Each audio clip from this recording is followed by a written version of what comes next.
Elle était une vendeuse d'épices. Elle s'est rendue dans un hôtel pour vendre ses épices à un homme. L'homme a fini d'acheter ses épices, il lui a donné l'argent et il est parti. Sauf qu'à son réveil, elle s'est rendue compte qu'il y avait un serpent qui pendait dans son trou. Elle s'est réveillée, elle est sortie en serviette en courant pour demander de l'aide au voisinage, aux gens qui étaient dehors, pour qu'il l'aide à sortir le serpent de son trou et personne n'a voulu l'aider. Mais apparemment, il y a quelqu'un qui a parlé et qui a conseillé cette jeune dame d'aller à l'est, dans mon village, pour se faire soigner. Sauf que lorsqu'elle était en chemin pour aller se faire soigner, elle n'a même pas pu arriver à destination, elle est décédée.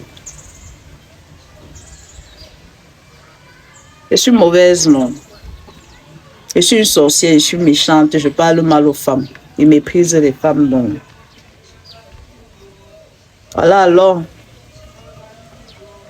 Parce que, en fait, quand je sais pas, vous êtes même déjà arrivé au niveau où vous souhaitez que je disparaisse de cette terre. Rien que parce que quand je prends ma caméra, c'est pour vous conseiller. Rien que parce que quand je prends ma caméra, c'est pour vous exhauster, pour vous parler, pour vous faire comprendre, de prendre conscience et d'avoir peur pour vos propres vies. Parce que, en fait, avoir peur de pour votre propre vie. Parce que quand moi je viens vous dire que la bordellerie, ce n'est pas une façon de vous insulter, c'est une façon de vous faire comprendre. Vous ne vous rendez pas compte à quel point c'est risqué, à quel point. Parce que je ne peux pas comprendre à quel moment une jeune fille qui fréquente plus de 10 gars va prendre son temps d'étudier ces 10 gars-là.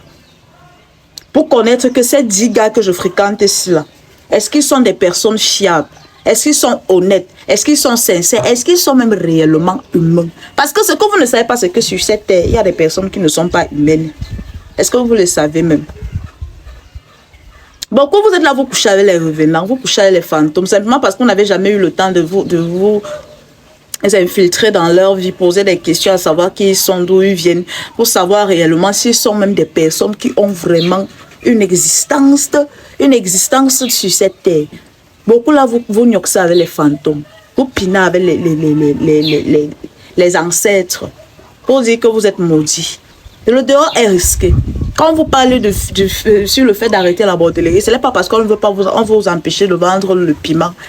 À quel moment, quand tu as une fille qui couche avec tout le monde, tu vas rencontrer un gars le matin, le soir il te rappelle, il t'invite, tu as eu le temps à quel moment de te renseigner que ça c'est un gars que quand je suis en train de partir, il va pas aller me découper là-bas comme le soya.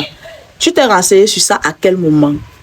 À quel moment est-ce que tu as pris le temps de savoir qu'elle vient d'une bonne famille et qui n'est pas traumatisée? À quel moment tu as pris le temps de connaître que l'argent qu'elle vient te donner là, c'est un argent qu'il a travaillé à la sueur de son front? À quel moment tu as eu le temps de connaître que même le travail qu'il a là,